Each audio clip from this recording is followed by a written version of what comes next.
पूछ या सिंध या प्रांत या जो दूसरे प्रांत थे वो पाकिस्तान के साथ रहना ही नहीं चाहते। पाकिस्तान एक बहुत ही अननेचुरल कंट्री ब्रिटिशर्स द्वारा क्रिएट किया गया। जिन्ना और चर्चिल की एक गुप्त बैठक हुई है 1945 के आसपास। लोगों का माना जाता है कि चर्चिल ने कहीं उसको एश्योर किया था कि तुम ये डिमांड बनाए रखना।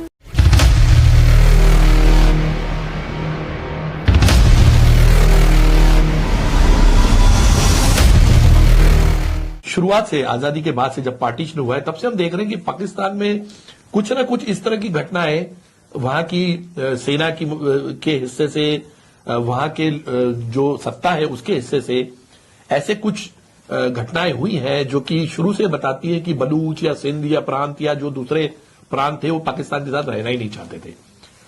तो इस पूरे मुद्दे पर हम चाहेंगे कि आप हमें एक छोटा सा एक ब्रीफ इसको पहले बताएं कि वहां की क्या राजनीति और हिस्ट्री किस तरह से पलटी खाई। राजेंद्र जी, आपका प्रश्न इतना महत्वपूर्ण और इतना विस्तृत है कि इसको समझने के लिए हमको इतिहास में जाना पड़ेगा। जी। पाकिस्तान एक बहुत ही अननेचुरल कंट्री ब्रिटिशर्स द्वारा क्रिएट किया गया। जी।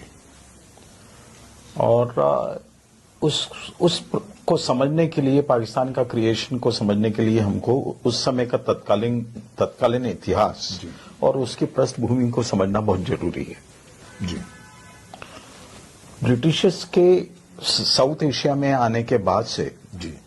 उनको जो 19वीं सेंचुरी से जो सबसे बड़ा खतरा था जी। वो उनको लगता था कि जो जार का रूस है उसके पास में चूंकि हॉट वाटर पोर्ट नहीं है तो वो अफगानिस्तान के थ्रू और जो प्रेजेंट पाकिस्तान है उसके कराची पोर्ट में होते हुए वो उसको समुद्र का रास्ता मिल सकता है जिससे वो व्यापार करेगा और अपना प्रभाव बढ़ाएगा, प्रभुत्व बढ़ाएगा। अच्छा, वेरी इंटरेस्टिंग।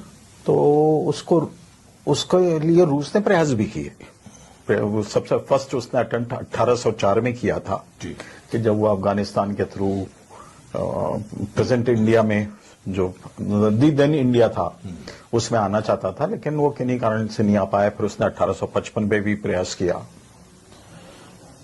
जब ईस्ट इंडिया कंपनी से इंडिया का गवर्नेंस ब्रिटिश एम्पायर ने डायरेक्ट अपने हाथ में ले लिया तो उन्होंने सबसे पहले ये कोशिश की कि वो रूस के प्रभाव को इंडियन सबकॉन्टिनेंट में नहीं आने दे।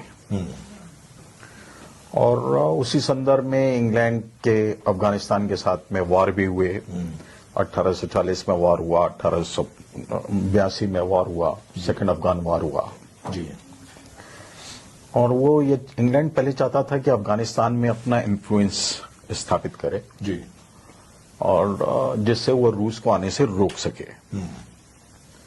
लेकिन अफगानिस्तान पे उनका कंट्रोल नहीं हो पाया, लेकिन उन्होंने दिन अफगानिस्तान का एक बहुत बड़ा एरिया अपने कब्जे में ले लिया था। वैसे हिस्टोरिकली ये पूरा का पूरा जो हिस्सा था ये इंडियन सब कॉन्टिनेंट का हिस्सा था।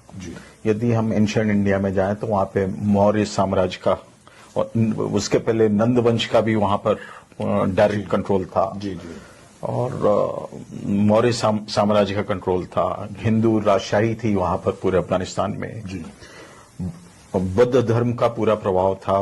एक सेंसस है आपके जानकारी के लिए, जस्ट आउट ऑफ वे मैं ये बताना चाहूंगा कि 780 में एक एस्टिमेशन ये है कि प्रेजेंट अफगानिस्तान में करीब 16 लाख बौद्ध और 11 लाख हिंदू थे, 2 लाख जैन थे। अच्छा, इस्लाम के आने के पहले।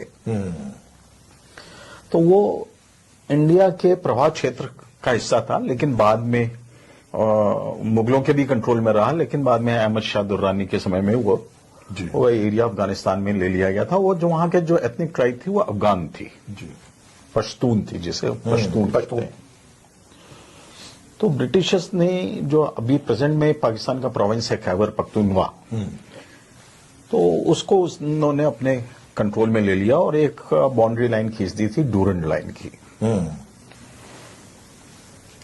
वहां से उसके बाद में कम्युनिस्ट आ गए यूएसएसआर कम्युनिस्ट कंट्री हो गया जी। फर्स्ट वर्ल्ड वॉर के बाद में, और यूएसएसआर ने पूरा सेंट्रल एशिया में जो present Tajikistan, Kazakhstan, Uzbekistan, Turkmenistan, ये सारा एरिया, बेलारूस, ये सारा का सारा एरिया यूएसएसआर ने कब्जा कर लिया था जी। तो इंग्लैंड को इस बात का बहुत बड़ा खतरा था जी। कि वो फिर से इस एरिया में अफगानिस्तान के थ्रू इंडियन सब कॉन्टिनेंट में अपना प्रभाव बढ़ाएगा।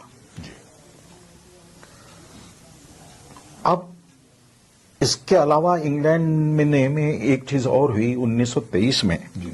उन्होंने टर्की में जो इस्लाम के रिलीजियस हेड थे, रिलीजियस एंड पॉलिटिकल हेड जो तुर्की के बादशाह होते थे, जिसे कैलिफ कहते हैं जी। उनको उन्होंने टर्की से भगा दिया, निर्वासित कर दिया। तो इस्लाम में इसके पर्टिकुलरली इंडियन सब कॉन्टिनेंट में जी। मुस्लिम समुदाय में इसको लेकर बहुत अधिक असंतोष और रोष था। आपको याद हो 1923 में भारत में खिलाफत मूवमेंट भी चला जी, था जी। जिसमें भारत में बहुत बड़े हिस्से में, जबकि इंटरेस्टिंग चीज ये है कि टर्की में जो कमाल पाशा था वो एंटी कैलिफ था। हाँ। और उसने वो रिफॉर्म के को सपोर्ट करता था वो जी। और उसने कैलिफ के अगेंस्ट में स्टेप्स लिए थे। लेकिन इंडियन सब कॉन्टिनेंट में जो यहाँ के रिलीजियस लीडर्स थे उन्होंने कैलिफ के समर्थन में इंग्लैंड के विरुद्ध में आंदोलन शुरू किया। एक पृष्ठभूमि और थी, 1917 में इंग्लैंड के विदेश मंत्री ने कह दिया था कि हम जो फिलिस्तीन का एरिया है वहां पर हम इजराइल देश बसाएंगे, क्योंकि वहां से यहूदी 2000 साल पहले निकाले गए थे और उनको हम फिर से एक नए देश में बसाएंगे। तो इंग्लैंड को कहीं इस बात की संभावना जो थी, एक तो यूएसएसआर के विस्तार को रोकना है, कम्युनिस्ट के विस्तार को, दूसरा उन्हें इजराइल बसाना है, एक यहूदी कंट्री मुस्लिम एरिया में, इस्लामिक एरिया में, और कैलिफ को उन्होंने हटा ही दिया था। इसके अलावा first world war and second world war में जब उनको इंग्लैंड को अतिरिक्त सैनिकों की आवश्यकता हुई तो उन्होंने भारत से सैनिक बड़ी संख्या में रिक्रूट किए। करीब सेकेंड वर्ल्ड वॉर में कहते हैं कि 26 लाख के करीब सैनिक भारत के इंग्लैंड की ओर से लड़े। प्रथम विश्व युद्ध में भी लड़े, इसमें भी 18 लाख के करीब सैनिक लड़े और सेकेंड वर्ल्ड वॉर में भी लड़े। उसमें बहुत बड़ा रिक्रूटमेंट जो था वो पंजाब और जो प्रेजेंट पेशावर है उसके सराउंडिंग एरिया से किया गया था, जिसमें ऐसा अंदाज है कि करीब 8 से 10 लाख के करीब उनके मुस्लिम इस एरिया के पंजाब के और यहाँ के जो मुस्लिम धर्म के लोग, इस्लाम धर्म के लोग थे, उनका उन्होंने रिक्रूटमेंट किया था। बहुत बड़ी संख्या है, इतने सैनिकों की किया था। सेकेंड वर्ल्ड वॉर के बाद में उन सबको उन्होंने फ्री कर दिया।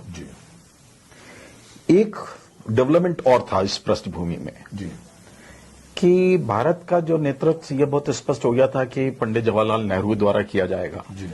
और पंडित जवाहरलाल नेहरू के बारे में एक इमेज और एक परसेप्शन ये बन गया था कि वो समाजवादी विचारधारा के हैं और साम्यवाद को सपोर्ट करते हैं। उनका 1945 में एक रूस का बहुत विस्तृत टूर भी हुआ था, यूएसएसआर का। अच्छा। और उनका यह माना जाता था कि यूएसएसआर से उनका सॉफ्ट कॉर्नर है।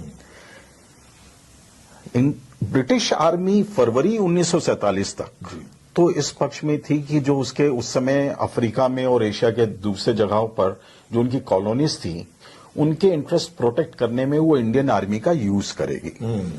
लेकिन जैसे जैसे भारत की स्वतंत्रता नजदीक आ रही थी और भारत के तत्कालीन नेताओं के जो भाषण आ रहे थे या जो उनका एटीट्यूड समझ में आ रहा था, उससे ब्रिटिशर्स को लगा कि उनके इंटरेस्ट उससे सर्व नहीं हो पाएंगे। तो उनको उस परिस्थितियों में एक ऐसा देश चाहिए था जो उनके इंटरेस्ट को प्रोटेक्ट कर सके। इसके अलावा एक और था कि जो यूएसएसआर था जो एटॉमिक का रॉ मटेरियल एक्सप्लोर कर रहा था, वो चीन के जो शिंगजियांग प्रोविंस है जो गिलगिट बाल्टिस्तान से लगा हुआ है और जो वहां के बॉर्डर के पास में अफगानिस्तान से लगे हुए एरिया में जी। वो उसको एटम बम के रॉ मिनरल्स मिल रहे थे और वो वहां पर ही अपने एटॉमिक बम का ट्रायल एंड एक्सप्लोजन करने वाला था। अच्छा। तो उसके कंट्रोल के लिए भी उसे एक वहां पर स्टेशन चाहिए था जो इंग्लैंड के कंट्रोल एंड सुपरविजन में रहे, अच्छा, जिससे वो यूएसएसआर पर निगाह रख सके, क्योंकि आधा यूरोप सेकेंड वर्ल्ड वॉर के बाद में यूएसएसआर ने अपने कंट्रोल में कर लिया था। पोलैंड है, चेकोस्लोवाकिया है, जी, जी। हंगरी है, ईस्ट जर्मनी है, ये सारा का सारा कम्युनिस्ट हो गया था। जी। तो इस संदर्भ में उस समय जो जिसे कोल्ड वॉर कहते हैं, उस समय सबसे बड़ा खतरा जितने कैपिटलिस्ट कंट्रीज हैं यूरोप के रिमेनिंग एंड अमेरिका जी, उन सबको ये लगता था कि हमको किसी भी तरीके से यूएसएसआर को कंटेन करना है। हाँ, तो इस यूएसएसआर को कंटेन करने के संदर्भ में उनको एक ऐसे देश की जरूरत थी, एक ऐसे पार्ट की जरूरत थी जो उनके इंटरेस्ट सर्व कर सके। ओके। जो प्रेजेंट पाकिस्तान है, प्रेजेंट बांग्लादेश है, इसमें आम जनता का एक पाकिस्तान के स्वतंत्र देश बनाने के संबंध में किसी प्रकार का कोई आंदोलन, कोई मूवमेंट, कोई मांग नहीं थी। अच्छा। 1947 के पहले यदि मांग थी तो मोहम्मद अली जिन्ना की थी, जो कि अपने व्यक्तिगत कारणों से जवाहरलाल नेहरू से और महात्मा गांधी से बहुत नाराज थे और वो चाहते थे कि वो किसी भी तरीके से हेड ऑफ द स्टेट बने। डिमांड थी तो जो प्रेजेंट बांग्लादेश है, यहाँ के कुछ जमींदार थे, कुछ यूपी बिहार के जमींदार इलाकेदार थे और कुछ सिंध तरफ के जमींदार थे, जिनको ये लगता था कि जो इंडिपेंडेंट इंडिया बनेगा ये लैंड रिफॉर्म करके भूमि स्वामी राइट्स में उनका कर्टेल कर देगा और लोगों के लैंड सीलिंग लेकर आएगा तो उनकी जमीनें चली जाएगी। राइट। वहां पे लोगों के पास में जमीनें 1000 एकड़, 2000 एकड़, 5000 एकड़ तब भी थी, आज भी। अच्छा। आज भी वहां पर लैंड रिफॉर्म नहीं है सिंध एंड पंजाब में। हाँ। पाकिस्तान के सिंध और पंजाब जी, में। जी। इंडिया के पंजाब नहीं, पाकिस्तान के पंजाब में। तो वो ये बिल्कुल नहीं चाहते थे कि इस तरीके के देश आजादी में उनके इंटरेस्ट हर्ट हों। जी। तो बहुत ही लिमिटेड लोगों की डिमांड थी। जी। विंस्टन चर्चिल जो उस समय सेकेंड वर्ल्ड वॉर के समय में इंग्लैंड का प्राइम मिनिस्टर था, जी। उसके इंडिया की तत्कालीन लीडरशिप से बहुत ज्यादा नाराजगी थी। वो इंडिया से बहुत अधिक कहते हैं कि घृणा स्तर तक नाराज चढ़ा हुआ था, हेट करता था। जो बंगाल का फैमिन में जो इतने सारा लोग भूख से मरे, उसके लिए रिस्पांसिबल चर्चिल है। जी। तो वो चर्चिल ने भी कहीं ना कहीं जिन्ना और चर्चिल की एक गुप्त बैठक हुई है 1945 के आसपास। ओके। लोगों का माना जाता है कि चर्चिल ने कहीं उसको एश्योर किया था कि तुम ये डिमांड बनाए रखना, हम ये एक इंडिपेंडेंट इस्लामिक कंट्री कर देंगे। तो इंग्लैंड ने इस सारे पृष्ठभूमि में, इस सारे भूमिका में जी, उसके सर्वाधिक हित इस बात पे थे कि एक ऐसा देश बने जो उसके इंटरेस्ट अफ्रीका में, एशियन कॉन्टिनेंट में सर्व करे, at the same time USSR के बढ़ते हुए कम्युनिज्म को भी रोके, उसके प्रभाव को रोके। इसलिए उसने पाकिस्तान का क्रिएशन किया। ओके। जबकि कोई पब्लिक डिमांड पाकिस्तान की नहीं थी। और आपको जान के आश्चर्य होगा कि खैबर पख्तूनख्वा जो प्रेजेंट में पाकिस्तान का प्रोविंस है, जी, जहां पे पश्तून के आपने बच्चा खान का, अब्दुल गफ्फार खान का नाम सुना होगा, जिनको हमने भारत रत्न भी दिया हुआ है, उन सब की डिमांड इंडिया में मिलने की थी। बलूचिस्तान की डिमांड इंडिया में मिलने की थी। बलूचिस्तान के भी जो लोग थे वो भारत में मिलना चाहते थे, लेकिन इंग्लैंड का इंटरेस्ट इस बात पे था कि एक नया देश बनाया जाए। तो ये एरियाज जोड़ दिए जाए। ये एरिया उन्होंने एक देश बना दिया, एक 8.5 लाख स्क्वायर किलोमीटर का उन्होंने प्रेजेंट पाकिस्तान बना दिया, जो भारत के ही ऐतिहासिक, जिससे हम कहते हैं क्षेत्र कहते हैं, उससे काट के बनाया गया था। तो ये तो पाकिस्तान का बड़ा इंटरेस्टिंग, आपने बहुत कम इसको शब्दों में बहुत गहराई से बहुत सारी डिटेल्स बताई इसमें। अब हम बात करते हैं कि पाकिस्तान बन गया तो उसमें बहुत सारे ऐसे रीजन थे जो कि इंटरेस्टेड नहीं थे पाकिस्तान में जुड़ने के लिए। जैसा कि आपने कहा, बलोच नहीं थे, सिंध नहीं था, बहुत सारे एरिया था, अफगानिस्तान के कुछ एरियाज नहीं थे। अब उसके बाद जो पाकिस्तान में जो जिस तरह से जब ये सब बंटवारे के बाद एक तरह से चला, तो उसके बाद पाकिस्तान में आतंकवाद को लेकर, चूंकि पाकिस्तान उस समय चाह रहा था कि भारत का बहुत सारा हिस्सा उसके कब्जे में आ जाए, उसकी मदद उसने दूसरे पिंडारियों से या जो दूसरे जो रीजनल फोर्सेस थे उनसे ली। पाकिस्तान एक भ्रम में फंस गया जी जो 47 में पाकिस्तान क्रिएट हुआ, जी तो उसको भ्रम ये हो गया कि जब वर्तमान जम्मू कश्मीर है, जी चूंकि वहां पर उसको ये लगा कि साहब इस्लामिक पॉपुलेशन की मेजॉरिटी है जी जी जी। और इसलिए उसे पाकिस्तान में आना चाहिए, जबकि वहां के भी लोग पाकिस्तान में नहीं जाना चाहते थे। ये हिस्ट्री भी बताती है और प्रेजेंट सिनेरियो भी बताता है। जी जी जिस तरीके से ये वर्तमान में स्थितियां हैं, जी। और इवन 47 के बाद से भी वो लोग पाकिस्तान में कोई नहीं जाना चाहता था। लेकिन पाकिस्तान में दो चीज थी जी कि एक तो उनको अपने पब्लिक को एक ऐसा इमेजिनरी दुश्मन बताना था कि जिसके सर्वाइवल के लिए सबको यूनाइट होना बहुत जरूरी है। हाँ, मतलब एक नंबर दुश्मन वन। ऐसा है जो कि हम सबका है, दुश्मन है। Number one. नंबर टू, जब मैंने आपको बताया कि first world war and second world war में ब्रिटिश आर्मी में जो प्रेजेंट पाकिस्तान और से बहुत बड़ी संख्या में लोग रिक्रूट हुए, जी और जब पाकिस्तान क्रिएट हो गया, पाकिस्तान बन गया, जी तो ये सारे लोग को पाकिस्तान आर्मी में रेगुलर एम्प्लॉय के रूप में आ गए। तो जो पाकिस्तान की जो नेचुरल रिसोर्सेज थे, जो उसकी इकोनॉमिक कंडीशन थी, जो उसकी स्ट्रेंथ थी, जो उसकी कैपेबिलिटी थी, उससे बहुत बड़ी संख्या में पाकिस्तान आर्मी में लोग आ गए। तो अब उनको बनाए रखना, उनके लिए बजट की डिमांड बनाए रखना, उनके लिए सैलरी एक्सपेंसेस बनाए रखना, वो बहुत जरूरी था कि पाकिस्तान किसी न किसी एक आर्टिफिशियल वॉर में एंगेज होना बना रहे। तो पाकिस्तान आर्मी की इंपॉर्टेंस वहां पे गवर्नमेंट में बनी रहे। दूसरा एक और चीज हुई कि पाकिस्तान जब क्रिएट हुआ तो वहां पर कोई ऐसे पॉलिटिकल लीडर नहीं थे। मोहम्मद अली जिन्ना ने अपने पूरे करियर में एक दिन के लिए भी फ्रीडम स्ट्रगल में पार्टिसिपेट नहीं किया, एक दिन के लिए जेल नहीं गए। जी जी। पाकिस्तान की जो लीडरशिप क्रिएट हुई थी उसमें कोई भी पॉलिटिकल पर्सन नहीं था। जी।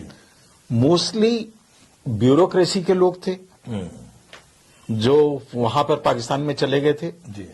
यदि कुछ थोड़ा बहुत पॉलिटिकल लीडर था तो वो प्रेजेंट बांग्लादेश में था, लेकिन वो चूंकि दूर हो गया और कैपिटल पाकिस्तान की कराची हो गई, जी। तो उन लोगों का इन्फ्लुएंस और इम्पैक्ट खत्म हो गया। जो प्रेजेंट पाकिस्तान है, जो उस समय वेस्ट पाकिस्तान के रूप में था, ये पूरा का पूरा आर्मी के कंट्रोल में आ गया। एक फ्रेज, एक लोग कहावत कहते हैं, एक व्यंग में कहते हैं कि दुनिया के सभी देशों के में सेना है और सिर्फ पाकिस्तान एक ऐसा देश है जहां पे सेना के लिए देश है। तो ये बलूच की हिस्ट्री हो गई, पाकिस्तान की हिस्ट्री हो गई। अब हम चलते हैं पाकिस्तान में आतंकवाद को लेकर।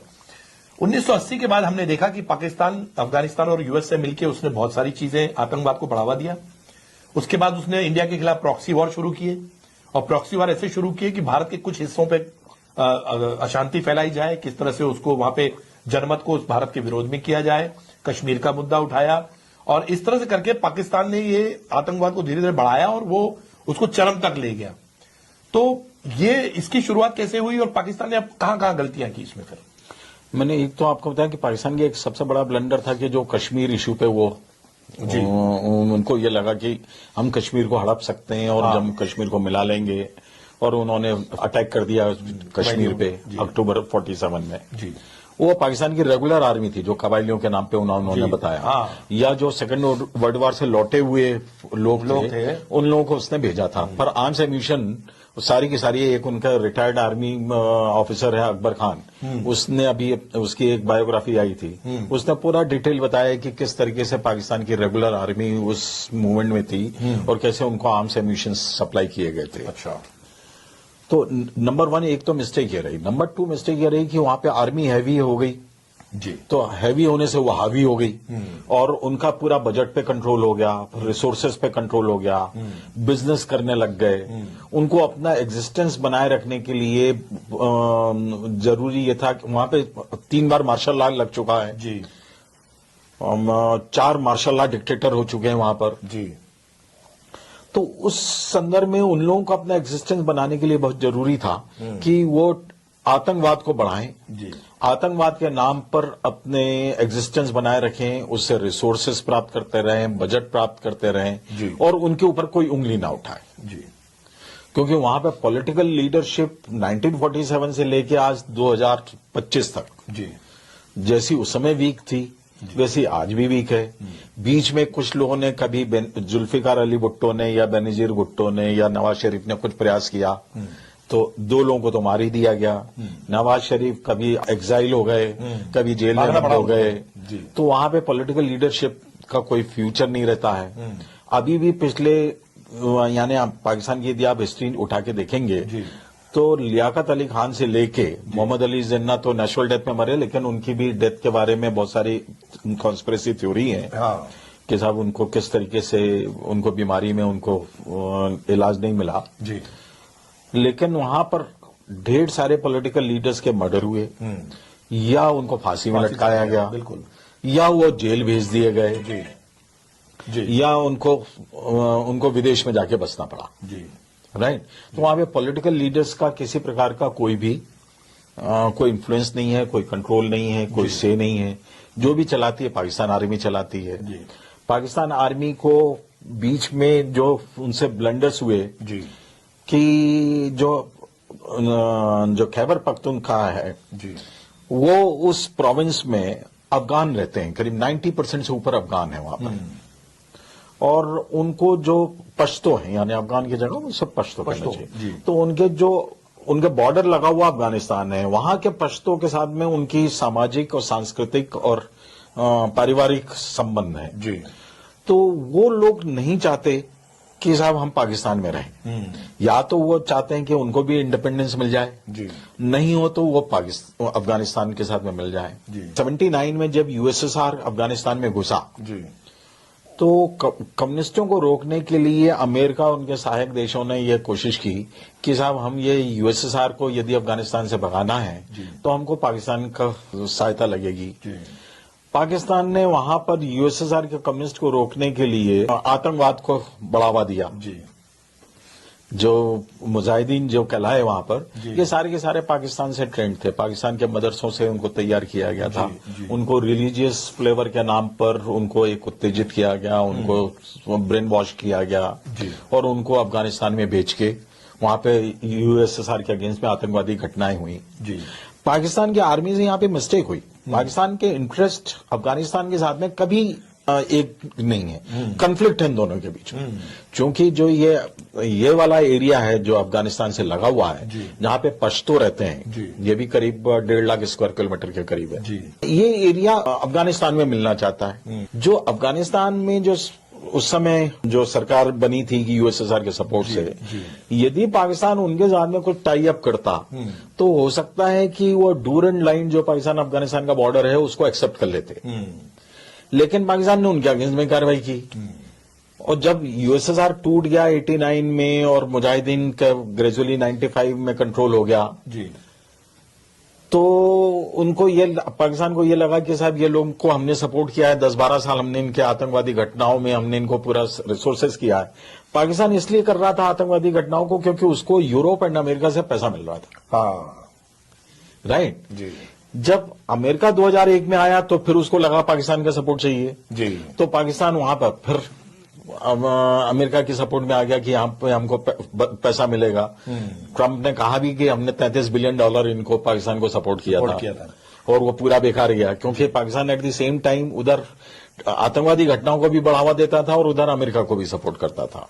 मतलब पहले सऊदी अरब के साथ में अफगान उसने युद्ध किया, उसके बाद जो है सोवियत और अफगान युद्ध में उस आईएसआई ने अपना रोल प्ले किया। बिल्कुल बिल्कुल बिल्कुल। और जब अमेरिका आ गया तब उसने प्रो अमेरिका भी रहा और अमेरिका के विरुद्ध भी लोगों को सपोर्ट किया जी। तो ये जो आतंक है, ये बंदूकें हैं, ये गोलियां हैं, ये जब एक तरफ चलती हैं तो जब वो उस दर से फ्री हो जाते हैं तो पलट के भी चलती है क्योंकि वो उनकी तासीर में आ जाता है जी। और उसके अलावा वहां पे एक जो सबसे बड़ी थ्योरी है, वो चीज है, वो आतंकी इकोनॉमी भी है। जी। अफगानिस्तान में सबसे ज्यादा अफीम की खेती होती है, तो जो हेरोइन का एक्सपोर्ट है वो आईएसआई इन आतंकवादियों के सपोर्ट से करता रहा। तो पाकिस्तान को के आर्मी को उसका शेयर मिलता था, आईएसआई को शेयर मिलता था, कट होता था। पूरा अफगानिस्तान का जो हेरोइन है, जो ड्रग्स है, वो पूरा ट्रांसपोर्ट होता था थ्रू पाकिस्तान होता था। तो पाकिस्तान के लिए जरूरी था कि वहां पर उन आतंकवादी घटनाओं को सपोर्ट किए रखें जी। और उसी कारण वो अपने कंट्री में कंट्रोल करने के लिए भारत को भी उसने एक इमेजिनरी एनिमी बनाया हुआ था। आतंकवाद की जड़ें धीरे धीरे बढ़ती गई, पाकिस्तान ने उसको पहले बढ़ावा दिया। उसने 2 कल्ट बनाए, एक तो जैश ए मोहम्मद और एक लश्कर ए तैयबा। अब ये दोनों जब उसने बनाए तो उसके पीछे की हमें थोड़ी सी कहानी बताइए कि ये दोनों कल्ट जो दोनों आतंकवादी गुट बनाए उन्होंने, और बाद में ये दोनों गुट जो है अमेरिका के नियंत्रण के बाद जो है ऑटो मोड में चले गए। मतलब इनको ये कब बाद में रोक नहीं पाया। नहीं, पाकिस्तान रोकना भी नहीं चाहता था जी। पाकिस्तान तो भारत के विरोध में उसके स्ट्रक्चर में ही है, उसके थॉट प्रोसेस में ही है कि हमको भारत को ब्लीड कराना है जी। जो अमेरिका में, पाकिस्तान में तो स्थिति यह है कि वहां पे स्टेट विद इन स्टेट है। आज यदि पाकिस्तान का राष्ट्रपति या प्रधानमंत्री या आर्मी जनरल भी जी, वो चाहे, या आईएसआई का डायरेक्टर भी जी, वो चाहे कि साहब हमको भारत के विरुद्ध आतंकवादी घटना नहीं करनी है, जैसे जो जनरल बाजवा थे, उन्होंने इंडिया के साथ में सीज फायर किया 2022 में जी। लेकिन वहां पर सुनना पड़ा उनको, बहुत सुनना पड़ा, क्योंकि अमेरिका में, पाकिस्तान में स्टेट विद इन स्टेट है, वो लोग उसका सुनते ही नहीं है जी। और वहां पर आतंकवादी घटनाओं के लिए उसकी इकोनॉमी है जी। तो उनको, पाकिस्तान को बहुत जरूरी है कि भारत के विरोध में आतंकवादी घटनाएं करता रहे जी। तो अमेरिका का क्या दबाव था कि पाकिस्तान को कि ये आतंकवादी जो जितने ग्रुप्स हैं इनको अपने हिसाब से अब काम करने दिया जाए? आप जो अफगानिस्तान में और जो रशिया में और जो भारत में जिस तरह की गतिविधियां इनकी चालू हुई थी, अमेरिका का एक समय interest, time to time interest change होता रहता जी जी। जब अमेरिका का इंटरेस्ट पाकिस्तान के साथ में था यूएसएसआर को रोकने में, तो उसने पाकिस्तान को पूरी फ्रीडम दी हुई थी जी। फिर जब उसका इंटरेस्ट आया 2001 से लेके जब अफगानिस्तान में अमेरिका खुद घुस गया जी, तो उसको पाकिस्तान के लॉजिस्टिक सपोर्ट चाहिए था, पाकिस्तान से कुछ इंटेलिजेंस शेयरिंग चाहिए था, पाकिस्तान से ग्राउंड लेवल पर सपोर्ट चाहिए था जी। तो वो फिर पाकिस्तान को फ्रीडम दे रहा था जी। आज अमेरिका का पाकिस्तान से सारा इंटरेस्ट खत्म है क्योंकि वो अफगानिस्तान से बाहर हो गया। मुझे अभी नहीं लगता कि आज की तारीख में अमेरिका का कोई ऐसा इंटरेस्ट भारत के विरुद्ध आतंकवादी घटनाओं के प्रचार में हो। लेकिन पाकिस्तान किसी के कंट्रोल में नहीं है, पाकिस्तान उनके हुक्मरान के कंट्रोल में नहीं है। तो इसलिए वो पाकिस्तान में तो बिल्कुल रोग स्टेट के रूप में आ गया है वो, जो फेल्ड स्टेट के साथ साथ रोग स्टेट। इंडिया की चिंता है वो आतंकवादी घटना तो है ही है जी। उसके साथ में बड़ी चिंता यह है कि पाकिस्तान में न्यूक्लियर वेपन्स हैं जी। वो करीब 150 से लेकर 200 के बीच में न्यूक्लियर वेपन है। इस रोग स्टेट में जहां पर इतनी सारी षड्यंत्र होते रहते हैं, तो भारत को यह डर है कि कहीं उनके जो न्यूक्लियर रिएक्टर्स हैं, जहां पे न्यूक्लियर बम्स स्टोरेज हैं, जहां पे उनके सिस्टम बने हुए हैं, उसमें कोई ऐसा रेडिकल व्यक्ति ना हो कि भारत के विरुद्ध में कोई कार्रवाई ना कर दे या दुनिया के और किसी देश के विरुद्ध कार्रवाई ना कर दे। ये इसकी संभावनाएं अपने आप में बहुत ज्यादा है। भारत को लिए चिंता, यदि आज पाकिस्तान भारत से कहीं दूर होता, अफ्रीका में होता, साउथ अमेरिका में होता, तो भारत के लिए कोई इशू नहीं होता। लेकिन हमारे बॉर्डर पे बैठा हुआ है, तो हमारे लिए बहुत बड़ा चिंता का कारण हमेशा बना रहेगा पाकिस्तान, उसके फेल्ड स्टेट होने का, वहां की इकोनॉमी के फेल होने का और वहां के सिस्टम के फेल होने का जो परेशानी है वो भारत की है।